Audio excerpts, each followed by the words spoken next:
യൂട്യൂബിൽ വീഡിയോ ഇടുമ്പോൾ ഈ തംബ്നെയിൽ ഇടുന്നവരെ നമ്മളെല്ലാവരും ചിലയിടത്ത് ഞെട്ടല്ലേ യു ഗൈസ് ഞങ്ങൾ പെട്ടു എന്നൊക്കെ പറഞ്ഞുകൊണ്ട് തലക്കെട്ട് കൊടുക്കാറുണ്ട്. എന്നാൽ ഇനി അങ്ങനത്തെ തലക്കെട്ടുകളൊക്കെ കൊടുക്കുമ്പോൾ സൂക്ഷിക്കുക, പണി വരുന്നുണ്ട്. യൂട്യൂബിൻ്റെ ഭാഗത്തുനിന്ന് അങ്ങനെ ഒരു നിലപാട് വന്നിട്ടുണ്ട്. നമുക്ക് ആ വീഡിയോ നോക്കാം. ഇത് കണ്ടാൽ നിങ്ങൾ ഞെട്ടും. ഞെട്ടിപ്പിക്കുന്ന വാർത്ത, നടുക്കുന്ന ദൃശ്യങ്ങൾ. യൂട്യൂബിൽ ഞെട്ടിപ്പിക്കുന്ന തലക്കെട്ടിട്ട് വ്യൂ കൂട്ടാനുള്ള ചെപ്പടി വിദ്യ ഇനി നടക്കില്ല. വീഡിയോകൾക്ക് അതിശയിപ്പിക്കുന്ന ക്ലിക്ക് ബൈറ്റ് തലക്കെട്ടുകളും തംബ്നെയിലുകളും നൽകുന്നതിനെതിരെ കർശന നിയമങ്ങൾ പ്രഖ്യാപിച്ചിരിക്കുകയാണ് ഗൂഗിൾ. ഇന്ത്യയിലെ കണ്ടന്റ് ക്രിയേറ്റർമാരെ ലക്ഷ്യമിട്ടാണ് ഇത്തരമൊരു നീക്കം. അതിശയവും ആകാംക്ഷയും ജനിപ്പിക്കുന്ന തരത്തിലുള്ള ക്ലിക്ക് ബൈറ്റ് കണ്ടന്റുകൾ യൂട്യൂബിൽ നിയന്ത്രിക്കാനുള്ള നടപടി ശക്തമാക്കുന്നതിന്റെ ഭാഗമായാണ് പുതിയ നിയമങ്ങൾ കൊണ്ടുവരുന്നതെന്ന് ഗൂഗിൾ ഇന്ത്യയുടെ ബ്ലോഗ് പോസ്റ്റിൽ പറയുന്നു. വീഡിയോയിലില്ലാത്ത കാര്യങ്ങൾ തലക്കെട്ടിലും തംബ്നെയിലും നൽകി കാഴ്ചക്കാരെ കബളിപ്പിക്കുന്നതിനെതിരെ കർശന നടപടി സ്വീകരിക്കുമെന്ന് മുന്നറിയിപ്പുണ്ട്. പ്രത്യേകിച്ചും പുതിയ വാർത്താ സംഭവ വികാസങ്ങളിലായിരിക്കും നിയന്ത്രണം.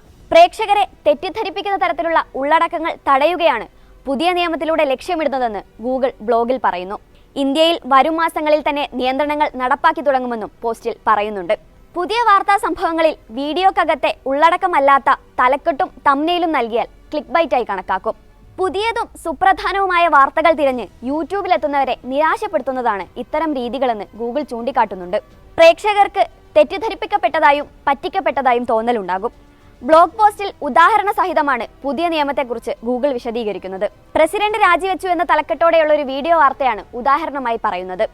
വീഡിയോക്കകത്ത് പ്രസിഡന്റിന്റെ രാജിയെക്കുറിച്ച് ഒരു പരാമർശവും ഇല്ലെങ്കിൽ നടപടി ഉണ്ടാകും. സുപ്രധാന രാഷ്ട്രീയ വാർത്തകൾ എന്ന തംബ്നെയിൽ നൽകിയ വീഡിയോക്കകത്ത് അത്തരത്തിലുള്ള ഒരു വിവരവും ഇല്ലാത്തതും മറ്റൊരു ഉദാഹരണമായി കാട്ടുന്നുണ്ട്. തുടക്കത്തിൽ സ്ട്രൈക്ക് മുന്നറിയിപ്പ് നൽകാതെയായിരിക്കും നിയമം ലംഘിക്കുന്ന വീഡിയോകൾ നീക്കം ചെയ്യുക. പുതുതായി അപ്ലോഡ് ചെയ്യുന്ന വീഡിയോകൾക്കെതിരെയായിരിക്കും തുടക്കത്തിൽ നടപടി സ്വീകരിക്കുക. പുതിയ നിയമങ്ങൾ അറിയാനും മനസ്സിലാക്കാനുമുള്ള സമയം കണ്ടന്റ് ക്രിയേറ്റർമാർക്ക് നൽകും. ഇതുമായി ബന്ധപ്പെട്ട് ബോധവൽക്കരണം നടത്തുമെന്നും ഗൂഗിൾ അറിയിച്ചിട്ടുണ്ട്.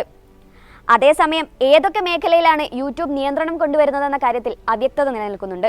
പുതിയ വാർത്താ ഉള്ളടക്കങ്ങൾക്കാണ് പ്രാമുഖ്യം നൽകുന്നതെന്ന് പറയുന്നുണ്ടെങ്കിലും രാഷ്ട്രീയ വാർത്തകൾ മാത്രമാണോ അതോ പുതിയ സാമൂഹിക സംഭവ വികാസങ്ങളും ഇതിൽ പെടുമോ എന്ന കാര്യത്തിൽ കമ്പനി വ്യക്തത വരുത്തിയിട്ടില്ല.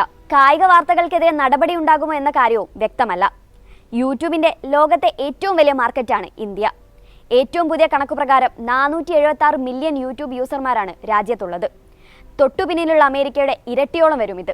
238 മില്യനാണ് US-ലെ യൂസർമാരുടെ എണ്ണം. 147 മില്യണുമായി മൂന്നാം സ്ഥാനത്ത് ബ്രസീലും 139 മില്യണുമായി നാലാം സ്ഥാനത്ത് ഇന്തോനേഷ്യയുമാണുള്ളത്. രാജ്യത്ത് ഇന്റർനെറ്റ് ഉപയോഗിക്കുന്ന 5-ൽ 4 പേരും യൂട്യൂബ് ഉപയോഗിക്കുന്നുണ്ടെന്നാണ് റിപ്പോർട്ട്. രാജ്യത്തെ കൂടുതൽ പേരും വാർത്തകൾ അറിയാൻ ആശ്രയിക്കുന്നത് തങ്ങളുടെ വീഡിയോ പ്ലാറ്റ്ഫോമിനെയാണെന്നും ഗൂഗിൾ വെളിപ്പെടുത്തിയിട്ടുണ്ട്. നിങ്ങളുടെ മനസ്സ് തളർത്തുന്ന രീതിയിലുള്ള തംബ്നെയിൽ, ക്ലിക്ക് ബൈറ്റ് തംബ്നെയിൽസ് നിങ്ങളുടെ മനസ്സ് തളർത്തില്ല. ഇങ്ങനെയൊക്കെ കാണിച്ചു വെച്ച് കഴിഞ്ഞാൽ അകത്ത് സംഗതി ഇല്ലെന്നുണ്ടെങ്കിൽ ഗൂഗിൾ പ്രതികരിക്കും എന്നാണ് പറയുന്നത്. നമ്മളിപ്പോൾ ഇട്ട് കഴിയുമ്പം കണ്ടില്ല, ആ തംബ്നെയിലോട്ട് കണക്ട് ആകുന്നില്ലെങ്കിൽ ആ തംബ്നെയിൽ ഈ ഗൂഗിൾ എടുത്ത് ദൂരോട്ട് കളയും. യൂട്യൂബിൻ്റെ വീഡിയോയ്ക്കകത്ത് ഒരു സ്റ്റില്ല്, ഓട്ടോമാറ്റിക് സ്റ്റില്ല് AI വഴി കാൽക്കുലേറ്റ് എടുത്ത് അങ്ങോട്ട് ചിലപ്പോൾ ഒരു സ്ട്രൈക്ക് കൂടെ കൊടുക്കുന്നത്. വീഡിയോ ഇഷ്ടപ്പെട്ടെങ്കിൽ ലൈക്ക് ചെയ്യുക, ഷെയർ ചെയ്യുക, സബ്സ്ക്രൈബ് ചെയ്യുക. Okay, bye, take care.